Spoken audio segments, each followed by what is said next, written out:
Dear viewers, السلام علیکم۔ امید ہے آپ خیریت سے ہوں گے۔ آج ہم اینگلو سیکسن پیریڈ کے دوسرے پارٹ میں پڑھیں گے مذہبی شاعری کے بارے میں۔ اس سے پہلے اگر آپ نے میرے چینل کو سبسکرائب نہیں کیا تو مہربانی کر کے اس کو سبسکرائب کر لیں۔ مذہبی شاعری میں تین اقسام کی نظمیں پائی جاتی ہیں۔ مذہبی نظموں کی تعداد بہت زیادہ ہے۔ یہ ادبی لحاظ سے بہت کمزور ہیں مگر مذہبی اور اخلاقی نکات سے لبریز ہیں۔ ان کو 3 حصوں میں تقسیم کیا جا سکتا ہے۔ اول وہ نظمیں ہیں جو کائڈمن سے منسوب ہیں۔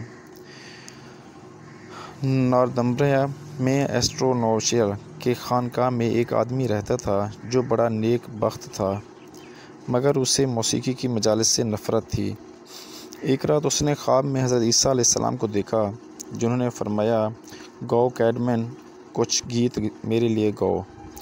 صبح کو جب وہ اٹھا تو شاعری اور موسیقی کی قوتیں اس کے اندر نمایاں ہوئیں۔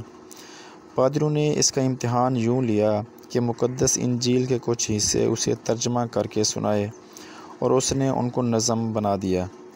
اس کے بعد اس کا یہی کام ہو گیا کہ انجیل کے واقعات کو نظم کرے۔ چنانچہ اس کی نظمیں روز الست سے لے کر روز قیامت تک کے تمام اہم واقعات کو پیش کرتی ہیں۔ یہ نظمیں انجیل کے واقعات اور خیالات کو عوام تک پہنچانے کا بہت ہی اچھا ذریعہ ثابت ہوئیں۔ ادبی لحاظ سے ان میں تمام وہ محاسن ملتے ہیں جو اینگلو سیکسون شاعری سے مخصوص ہیں۔ معلوم ہوتا ہے کہ انجیل کے واقعات برطانیہ کی سرزمین پر گزرے تھے اور برطانیہ کی قدرتی مناظر تمام نظموں کا پاس منظر رکھتی ہیں۔ نظموں کا طرز اکثر ہوندا ہے مگر اس میں ایپک شاعری کا شکوہ اور عظمت بھی نمایاں ہے۔ انجیل کے سادہ اور پر اثر طرز کے مقابلے میں یہ نظمیں بناوٹی نظر آتی ہیں۔ بلا ضرورت الفاظ اور ایک غلط قسم کا شکوہ ان نظموں کو بوجھل بنا دیتا ہے مگر پھر بھی اس کے پیچھے ایک واقعات اور ایک سچا جذبہ پنہاں ہے جو ان نظموں کو ایک دائمی دلچسپی بخشتا ہے۔ دوسری وہ نظمیں ہیں جو مذہب اور اخلاق کا ایک خاص رجحان پیش کرتی ہیں۔ ان میں سے 2 خاص مذہبی ہیں۔ ایک ہے جوڈتھ، انجیل کی کتاب اپوکریفا پر مبنی ہے اور اس میں جوڈتھ کا کردار اینگلو سیکسن رنگ میں رنگا ہوا دکھائی دیتا ہے۔ طرز کافی پر زور آور ہے مگر ہیروئن کا روحانی کردار بڑا مؤثر ہے۔ دوسری ہے کہ فال آف دا اینجلز، اینجل کی کتاب جینیسس پر مبنی ہے اور اس میں شیطان اور آدم علیہ السلام اور حوا علیہ السلام کے کردار بہت زوردار ہیں۔ کچھ عالموں کی رائے ہے کہ ملٹن یعنی کہ جان ملٹن نے یہ نظم پڑھی تھی اور اس کا اثر پیراڈائز لاسٹ میں موجود ہے مگر فن کے لحاظ سے یہ نظم بہت کمزور ہے۔ واقعات کی بلا ضرورت تکرار، الفاظ کی خام خواہ بھرتی اور اسی قسم کے دوسرے نقائص اس نظم کو اونچے درجے پر فیض کرانے سے مانے آتے ہیں۔ پھر 3 تمثیلی نظمیں ہیں۔ ڈریم آف دا روٹ شاعر کا ایک تمثیلی خواب پیش کرتی ہے جس میں مقدس صلیب خاص علامت کے طور پر نمایاں ہوتی ہے۔ ایک دوسری ہے بسٹیری میں ایک تندوے، ایک وہیل اور ایک پھدکی کے ذریعے درس اخلاق دیا گیا ہے۔ تیسری فیونکس ہے میں ہما اور جنت کے نقوش ابھارے گئے ہیں۔ یہ نظم فن کے لحاظ سے بھی کمال پر پہنچتی ہے۔ آخری 5 خالص اخلاقی نظمیں ہیں جو ہیں gifts of the men, wyrds of men, ten instruction of a father to his سن،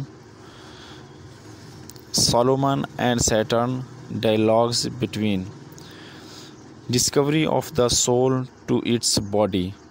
ان سب میں عیسائی اخلاق کی وضاحت کی گئی ہے جس میں روح، جسم، موت، ترک دنیا وغیرہ پر زیادہ زور دیا گیا ہے۔ یہ بالکل خالص اخلاقی نظمیں ہیں 5۔ یہ بے ثباتی دنیا اور غم اندوہ کے ذکر سے ایک تاریک فضا قائم کی گئی ہے جو جدید دور کے قاری کے لیے تکلیف دہ ہے۔ طرز اور ترنم سے پھڑوپن نمایاں ہے مگر اکثر حصے پر اثر بھی ہیں۔ ان تمام نظموں کا مقصد مذہب کی تبلیغ ہے اور ادب کو اس مقصد کے پورا کرنے کا ذریعہ بنایا گیا ہے۔ مذہبی اینگلو سیکسن شاعری سے وابستہ ایک اور فرد اور بھی ابھرتا ہے جس کا نام سائن ولف ہے اور جس کا کلام ایک انفرادی نوعیت رکھتا ہے کہ ان ولف کی بابت اب بھی اتفاق رائے نہیں ہے مگر بیشتر نتائج ہمیں یہاں تک پہنچاتے ہیں کہ وہ 8ویں صدی کے درمیان میں لینڈز فرونتھ کا بشب تھا اور 4 نظمیں کرائسٹ، جولیانا، ایلین اور دا فیٹس آف دا اپوسٹلز اس کی تصانیف ہیں۔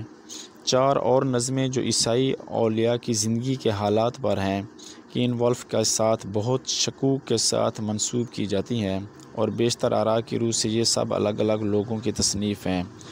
جولیانا، ایلین، اینڈریا غیر ممالک کی پاک عورتوں کے سوانحات ہیں۔ گتھ لیک ایک قومی ولی کی زندگی پیش کرتی ہے۔ یہ سب نظمیں واقعات اور معجزات سے معلوم ہیں اور ان میں کافی افسانویت، زبان نہایت درجہ رنگین ہے مگر عروض بے ڈھنگا ہے۔ تمام حالات عیسائی خانقاہیت، ترک دنیا، اندوہ کے دوام اور اسی قسم کی پسپائیت کا دس دیتے ہیں۔ اس کے بعد کچھ پہلیوں کا ذکر آ جاتا ہے۔ اس دور میں اینگلو سیکسن ادب کی نمایاں صنف پہلیاں ہیں جن کو نظم و نثر کے بین رکھنا مناسب معلوم ہوتا ہے۔ یہ پہلیاں عجیب چیز ہیں، ان میں سے کچھ محض جملے ہیں، کچھ پورے کے پورے بیان ہیں اور کچھ مکمل نظمیں بھی ہیں۔ ہر قسم کے جانور، اجسام فلکی، فنون، ہتھیار، باجے، کپڑے اور دیگر روزمرہ کے استعمال کی چیزیں، غرض دنیا کی ہر چیز ان کے موضوعات رہیں۔ کچھ پہلیاں غنائی نظمیں ہیں جیسے آندھی یا ہوا کی پہلی، جس میں پہلی آندھی کو خدا کے حکم سے باندھا ہوا دکھایا گیا ہے، پھر آزاد ہو کر سمندر کے پانی کو متھتے ہوئے پیش کیا گیا ہے۔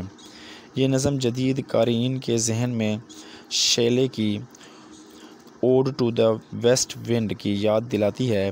ایک حد تک یہ پہلیاں تمام اینگلو سیکسن ادب میں سب سے زیادہ دلچسپ اور زوردار ہیں۔ امید ہے خیریت آپ اس ویڈیو کو پسند کریں گے اور میرے چینل کو لازمی سبسکرائب کریں۔ شکریہ۔